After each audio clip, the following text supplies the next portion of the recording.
The Mile High Master Plan. What's really going on in the Mile High City?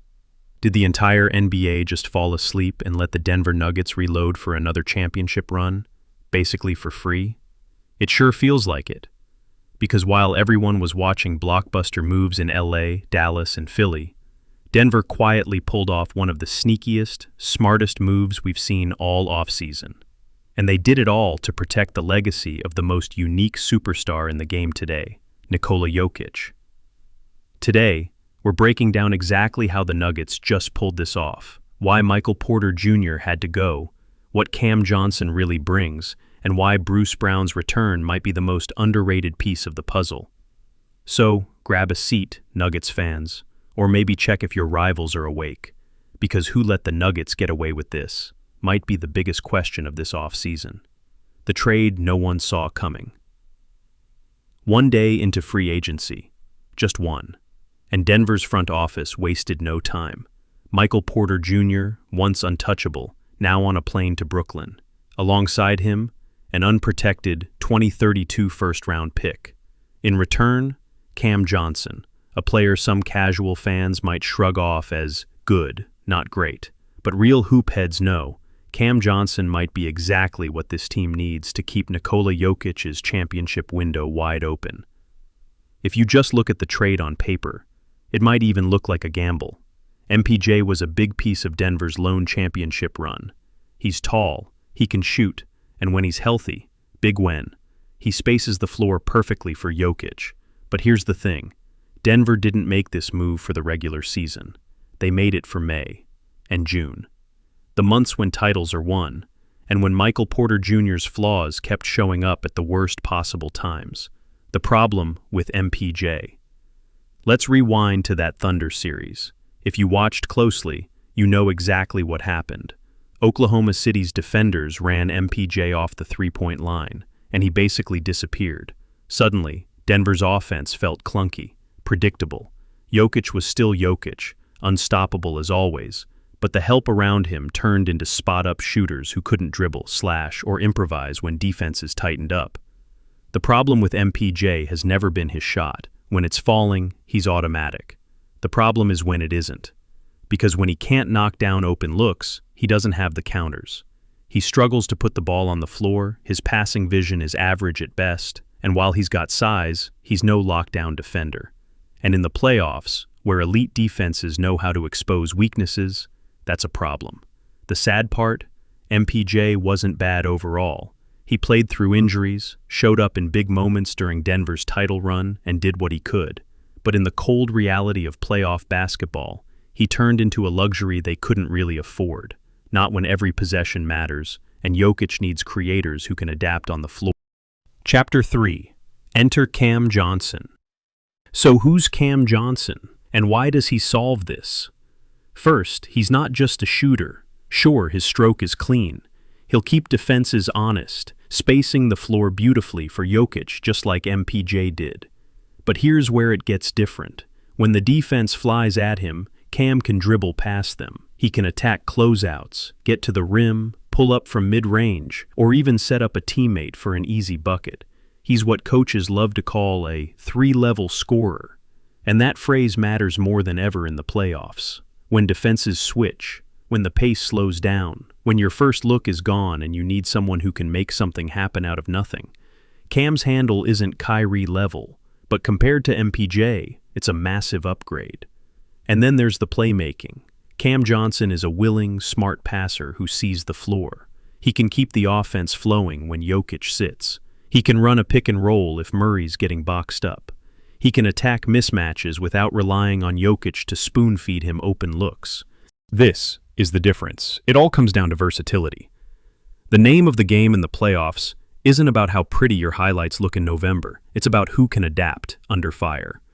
Cam Johnson isn't better than MPJ in every single stat line, but he's better at the things Denver actually needed.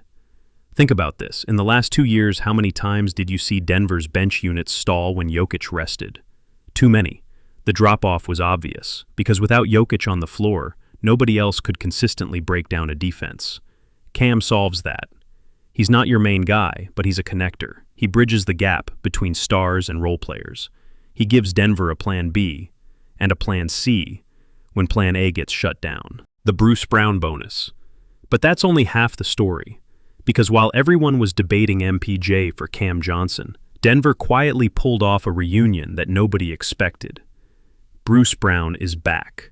If you're a Nuggets fan, you already know what Bruce brings, and if you're not, let me remind you. Defense, hustle, switchability, clutch buckets.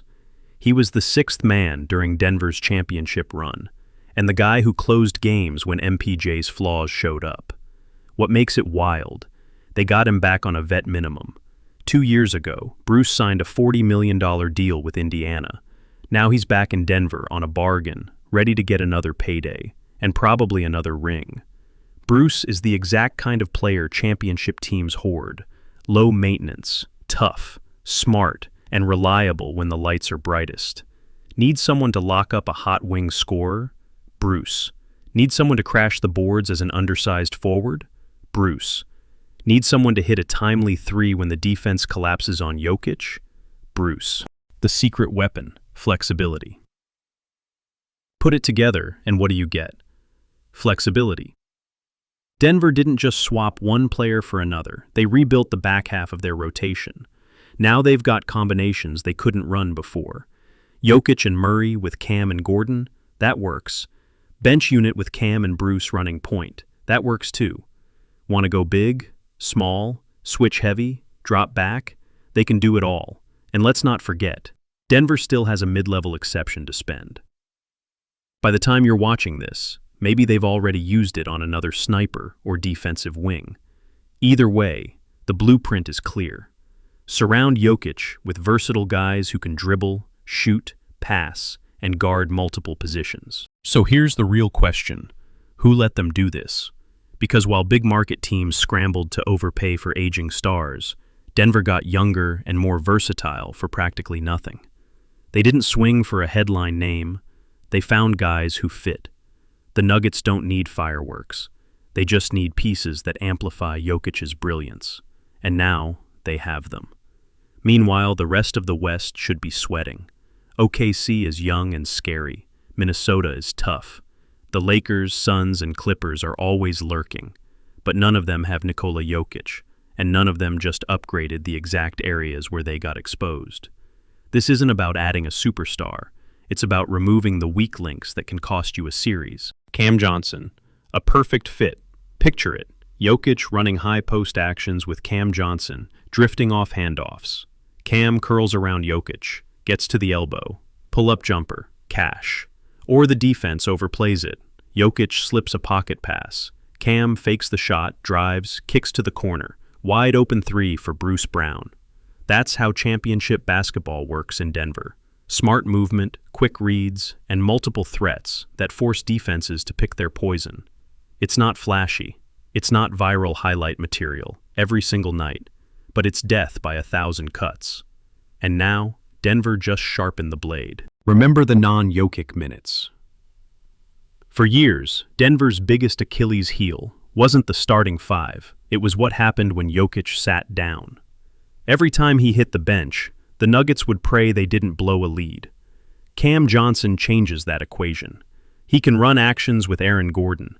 He can share the floor with Jamal Murray and take pressure off his shoulders. Suddenly, Denver's non-Jokic minutes don't look like free time for opponents anymore. This is why the move matters more than it looks on paper. You can't rely on Jokic to play 48 minutes in May. You need someone to keep the engine running, and now they have that. The final pieces. So what's next? The Nuggets have a mid-level exception to play with. They've got a front office that's proven they know how to find hidden gems. They have Jokic, Murray, Gordon, Bruce Brown, Christian Braun, who keeps getting better, and now Cam Johnson. And they have a system built around the smartest big man we've seen in decades. Put it all together, and the plan is simple. Stay healthy, stay versatile, keep the ball moving, and trust that when it matters most, you have the best player on the planet. Who let this happen? So here we are. The Nuggets just quietly reloaded while the rest of the league watched. One day into free agency, they moved on from an overpaid piece and brought back the perfect glue guy for pennies. and all they did was make the defending champs even scarier. Who let the Nuggets get away with this? That's the question every GM in the West should be asking themselves right now. And if they're not, well, they'll find out the hard way next spring. If you enjoyed this breakdown, make sure to hit that like button, subscribe for more NBA deep dives, and let me know in the comments, are the Nuggets about to repeat?